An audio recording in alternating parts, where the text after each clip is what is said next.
চলো তোমাদের কাছে একটা ছোট্ট ভিডিও নিয়ে আবার চলে আসলাম।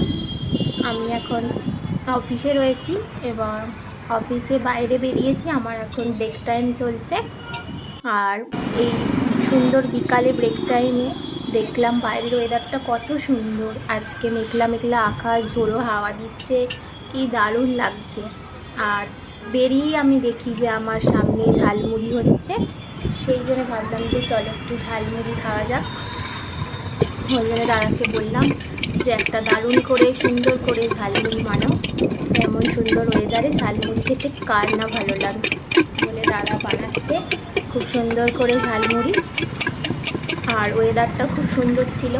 এই ওয়েদারের সাথে, এত সুন্দর ওয়েদার ছিল, এর সাথে আবার ঝালমুড়ি খুবই ভালো লাগছিল। এই যে দাদা বানিয়ে ফেলেছে, এবার ঝালমুড়িটা টেস্ট করে বলবো কেমন খেতে হয়েছে। খুব দারুণই ছিল, ভালোই ছিল।